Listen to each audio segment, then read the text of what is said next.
La tentative de coup d'État au Burkina Faso souligne encore la diminution de l'influence française en Afrique de l'Ouest, notamment au profit de la Russie, qui tente de surfer sur une vague d'hostilité à Paris de la part de l'opinion publique. La scène semble floue dans le pays après que le chef de l'État déchu a refusé d'abdiquer, mais les tendances anti-françaises ne sont ni nouvelles ni aléatoires, et elles prennent de l'ampleur, tandis que l'activité des groupes djihadistes se développe dans la région du Sahel et s'étend vers le golfe de Guinée.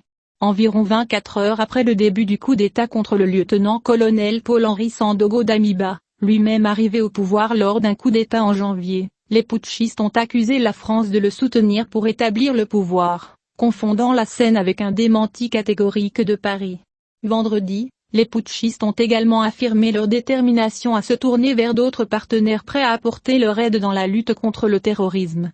Cela a été considéré comme une référence implicite à la Russie, qui a hissé ses drapeaux lors de manifestations au Burkina Faso il y a 2 jours.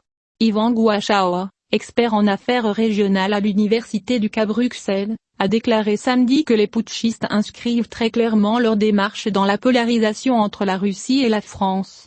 Il a ajouté via Twitter, « Il est surprenant de voir les putschistes annoncer si vite leur enthousiasme pour leur distinguer plus partenaire stratégique, nous imaginions qu'ils prendraient d'abord le pouvoir, puis qu'ils aggraveraient la situation. » L'expert émet 2 hypothèses, soit travailler avec les Russes était leur projet dès le départ, et donc nous sommes face à un plan de déstabilisation soigneusement étudié, soit ils exploitent de manière opportuniste la polarisation franco-russe pour mobiliser des soutiens à leur projet défaillant.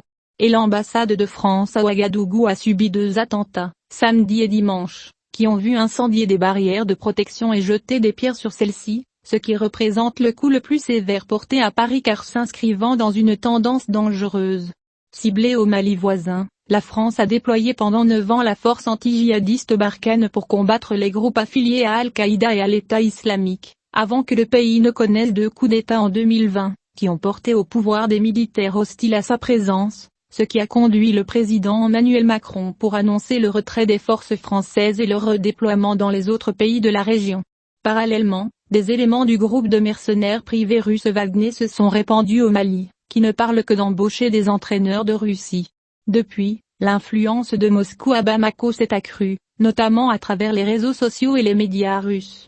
Un récent rapport publié par l'Institut de recherche stratégique du ministère français de la Défense parle de la diffusion de contenus trompeurs sur Internet, visant souvent à déformer la présence française et à justifier la présence de la Russie. Il a également évoqué la propagation de ce phénomène dans le pays voisin, et a déclaré que le pays des honnêtes gens, le Burkina Faso, est aujourd'hui l'un des pays africains visés par Wagner. Le rapport a également souligné l'augmentation significative du nombre de lecteurs des versions françaises des sites médiatiques russes RT et Sputnik en 1 an. En dehors du Sahel, l'influence de la France est également clairement en déclin dans ce qui était autrefois son arrière-cour en Afrique de l'Ouest. Spectacle russe. Le rapport français ajoute que l'exigence de démocratie nous met en conflit avec les régimes qui sont en train de reculer à cet égard, et il n'hésite pas à se référer à des concurrents qui ne lient leur soutien à aucun critère interne, se référant en particulier à l'offre russe. Après son retrait du Mali, Paris s'est engagé à ne pas reculer dans la lutte contre les djihadistes qui menacent ouvertement les États du Golfe de Guinée. On suppose que des discussions sont en cours entre Paris et les pays africains concernés, mais la France affiche une volonté de garder le silence sur le sujet.